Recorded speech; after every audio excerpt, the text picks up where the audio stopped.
All right, let's dive in. Today we're looking at towards impactful challenges, post-challenge paper, benchmarks, and other dissemination actions. Interesting title, right? Yeah, paper about papers, but But it's more than that. it is. It's about making sure these AML competitions really make a difference, like have a lasting effect. Exactly. The authors are saying winning a challenge is just the first step. The real goal is making sure all those great ideas and solutions, they keep on going, keep having an impact. It's like running a marathon. You wouldn't just finish and forget all that training, would you? No way. You'd share what you learn, help others improve too. Exactly. So how do they say we make these AML challenges into something that keeps giving back to the field? One big thing is being totally open, sharing everything, the data, the code, even the stuff that didn't work. Full transparency, huh? Kind of like an Yeah. open source behind the scenes look at the whole competition. Exactly. But then there's the problem of too much information, right? How do we make sure all that sharing actually helps people, not just buries them in data? Yeah, how do we organize all that? They propose a template for a post-challenge paper. Think of it like a structured story about the competition. Ooh, a story. I'm listening. It starts with a good intro, explaining why this challenge matters in the first place.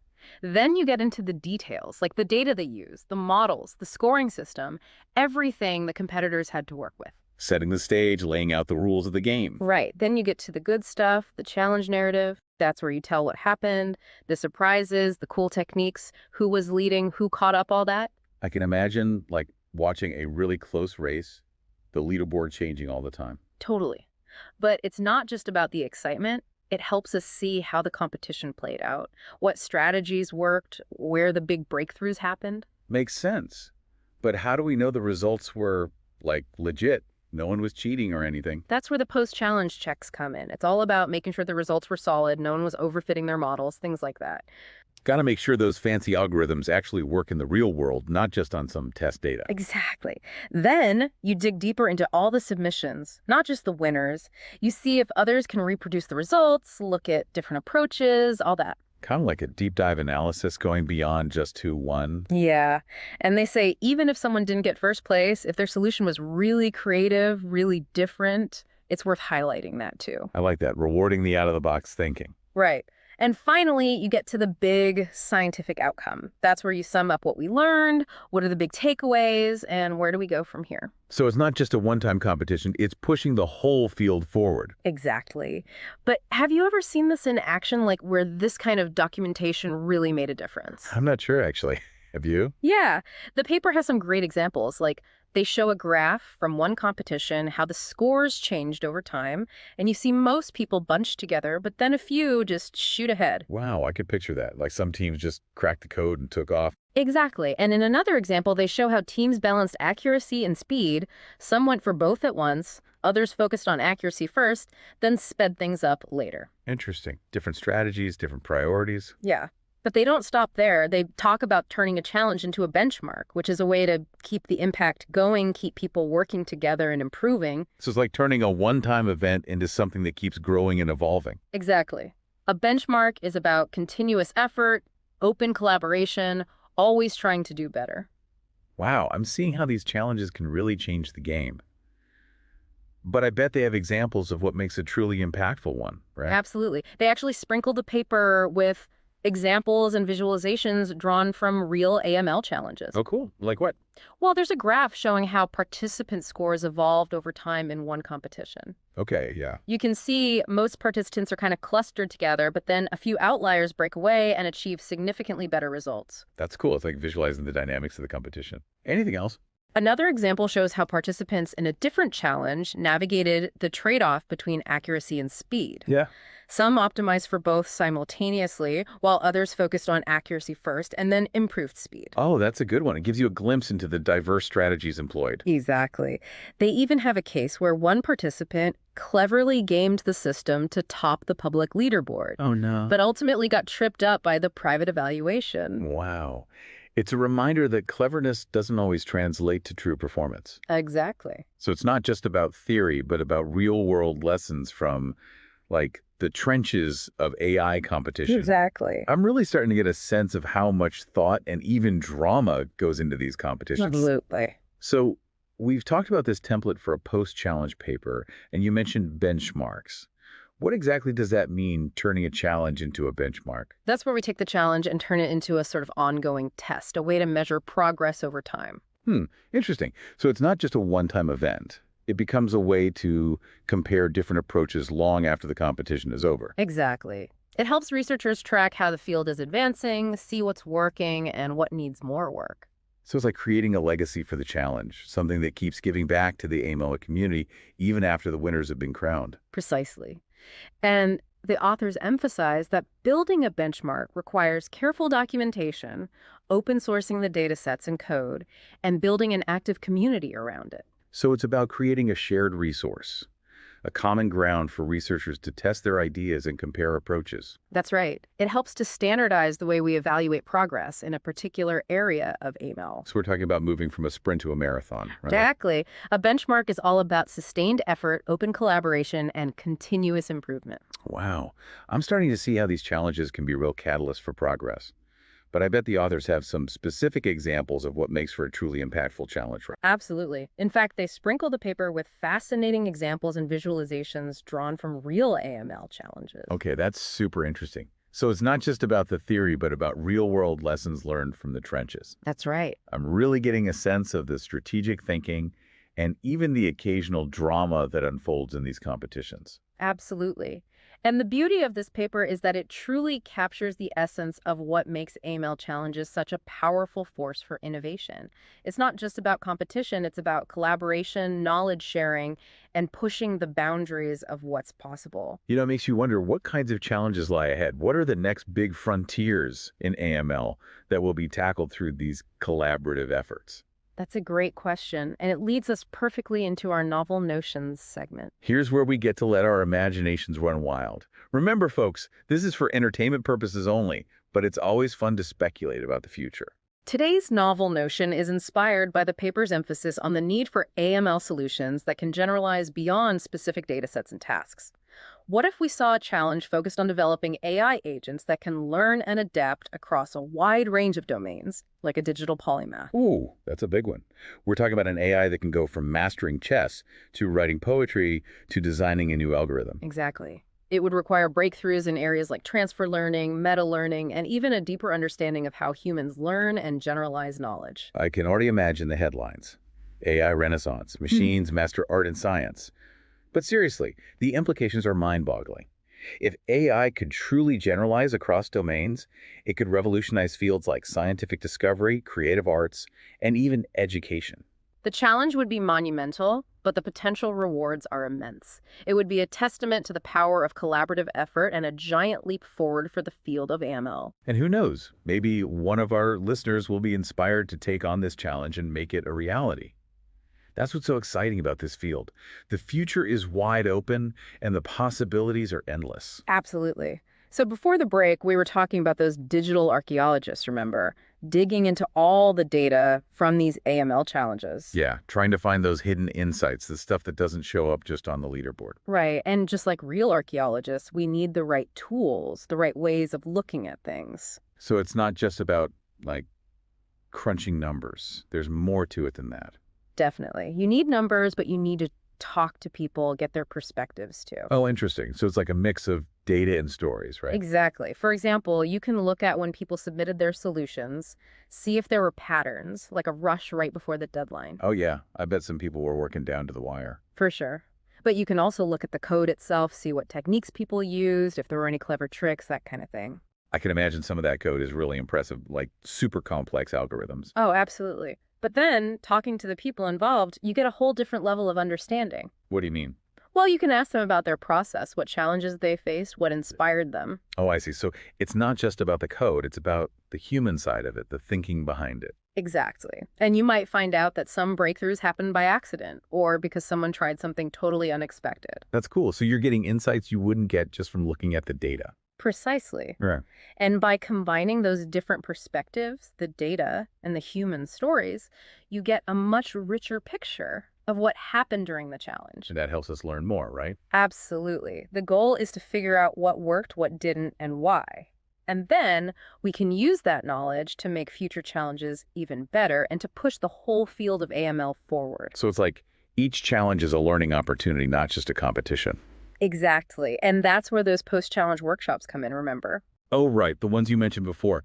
Are those just like a victory lap for the winners? Not at all. They're a chance for everyone to come together, share what they learned, and brainstorm new ideas. Sounds fun. Like a big AML party? Kind of, but with a purpose. You get people from different teams, different backgrounds, all sharing their perspectives. I bet that leads to some interesting discussions. Definitely. And sometimes those discussions lead to totally new research directions or collaborations between different institutions. Wow, so the impact keeps growing even after the challenge is over. Exactly.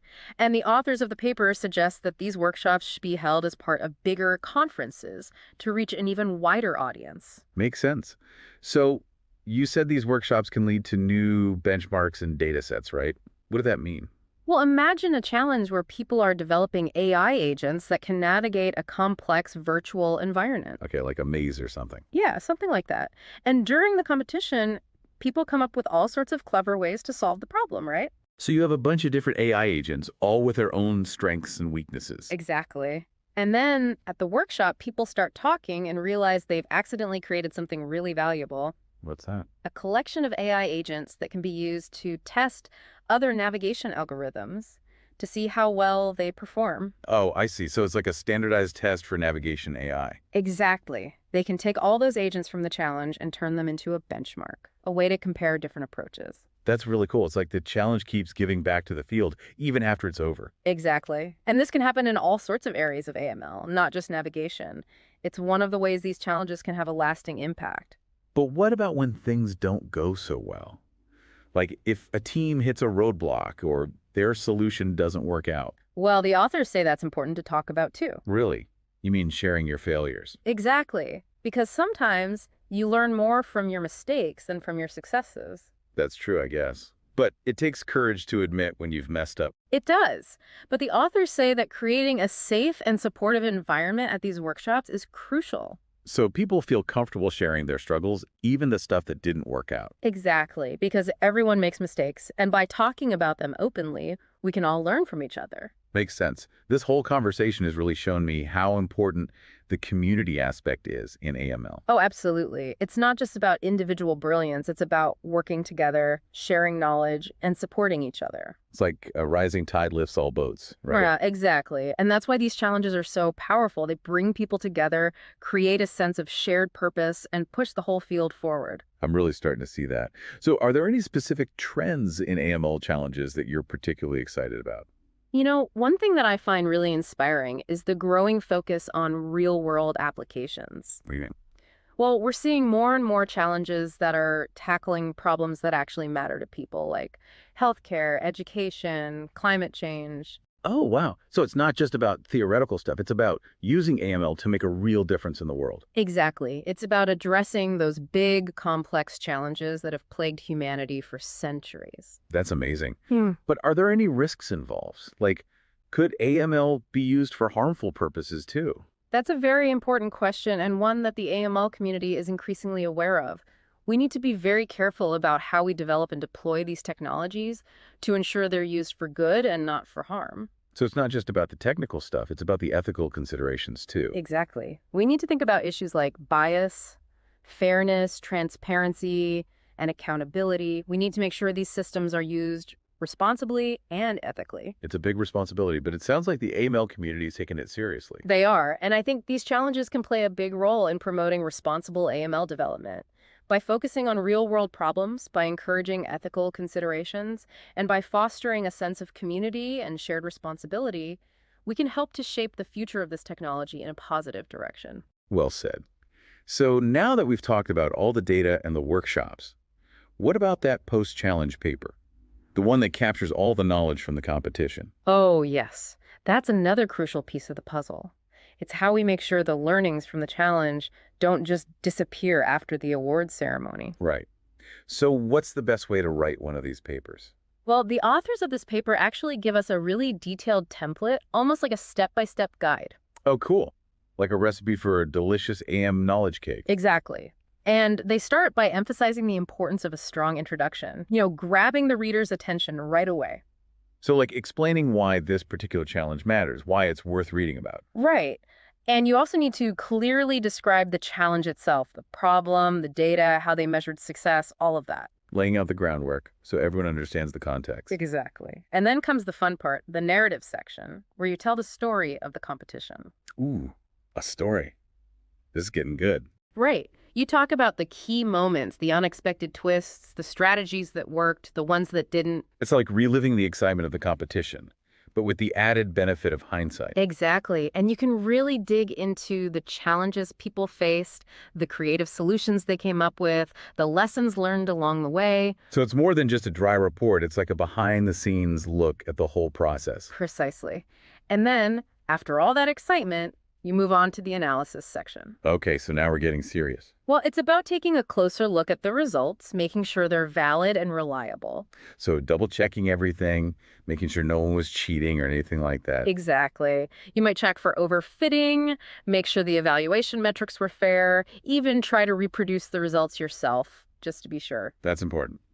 We don't want any false discoveries. Right. And then you go even deeper, trying to understand why some approaches worked better than others.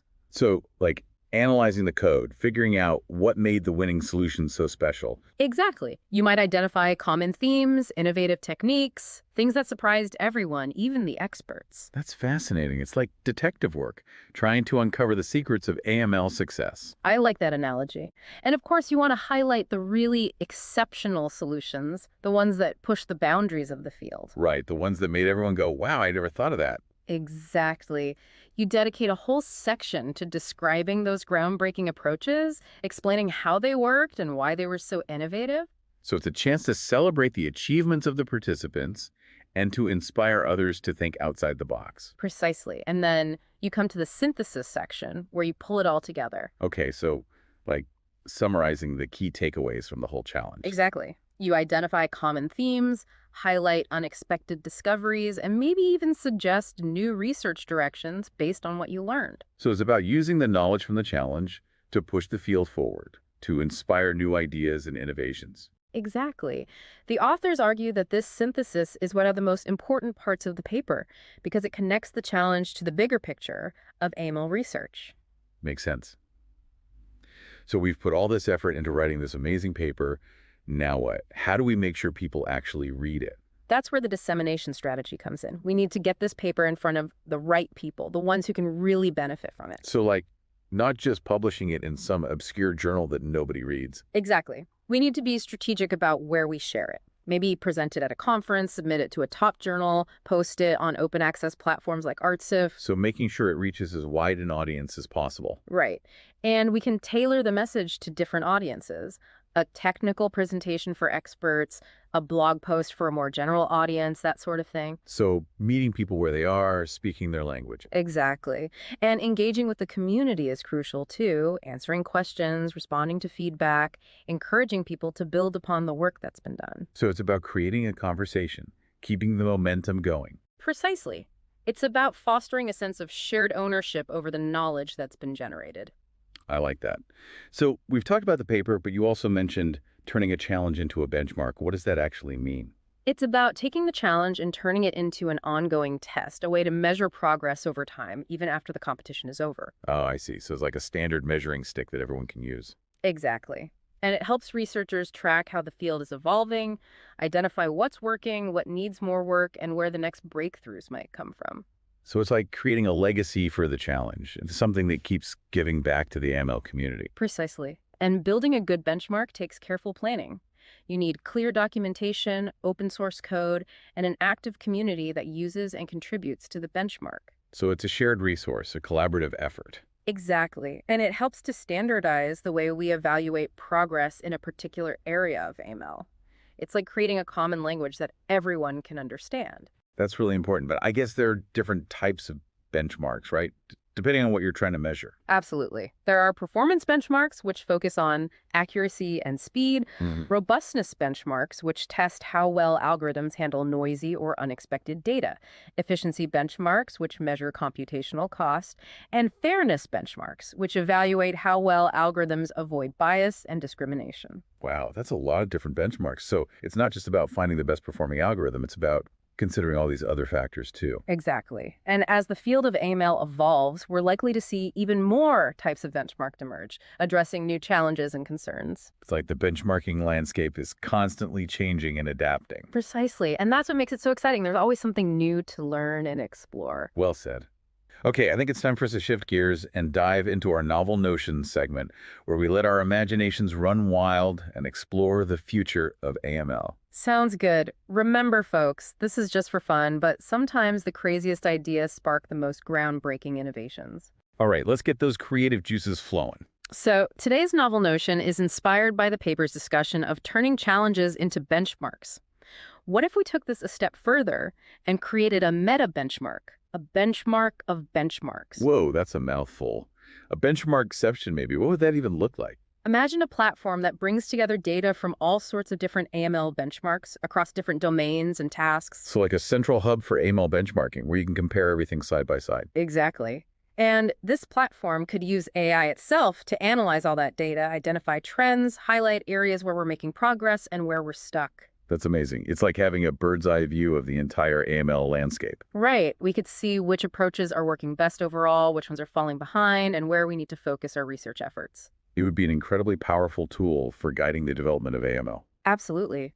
It could help us identify the most promising research directions, avoid dead ends, and accelerate progress towards those big, ambitious goals we talked about earlier. I love it. It's a bold idea, but I think it has the potential to revolutionize the way we approach AML benchmarking. And that's what Novel Notions is all about. Exploring those bold, out-of-the-box ideas that could change the world. Well said. Okay, I think we need a moment to process all of this amazing information.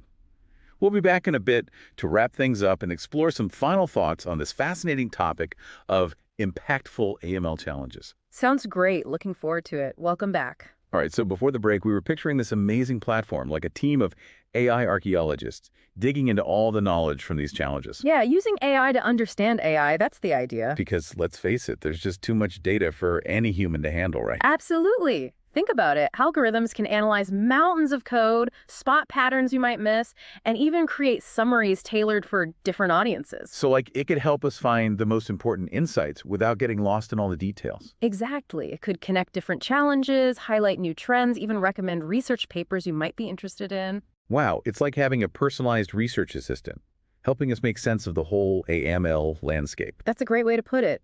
And it all starts with treating the knowledge from these challenges as something valuable, something worth preserving and sharing.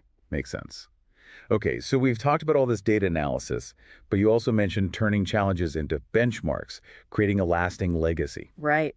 That's how we move from a one-time competition to a tool for continuous progress. So it's not just about finding a winner, it's about creating something that can benefit the entire AML community. Exactly. Think of it like a standard test, something researchers can use to compare different approaches, see how far we've come, and where we need to go next. I like that. It's like setting a bar for excellence and then constantly raising it higher. Exactly. And building a good benchmark takes effort. You need clear documentation, open source code, and a community that's actively involved. So it's a collaborative effort, everyone working together to push the field forward. Exactly. And remember, there are different types of benchmarks, each measuring something different. Performance, robustness, efficiency, fairness. It all depends on what's important for that particular area of AML. So it's not just about finding the fastest algorithm, it's about considering all these other factors too. Precisely. And as the field evolves, we'll probably see even more types of benchmarks, addressing new challenges and new ethical concerns. It's like the benchmarking landscape is always changing, always adapting to the latest developments. Exactly. And that's what makes it so exciting. There's always something new to learn, something new to contribute. Well said. And I think that perfectly sums up our deep dive towards impactful challenges. We've covered a lot of ground today, from the nitty-gritty of data analysis to the big picture of shaping the future of AML. It's been a great discussion, and I hope our listeners are walking away with a deeper understanding of how these challenges can drive innovation and make a real difference in the world. Me too. Remember, folks, it's not just about the competition itself. It's what we do afterwards. The collaboration, the knowledge sharing, the benchmarks. That's how we turn these challenges into something truly impactful. Absolutely. It's about building a better future for AML together. Well said. Thanks for joining us on this journey, and we'll see you next time for another deep dive into the fascinating world of AML research. See you then.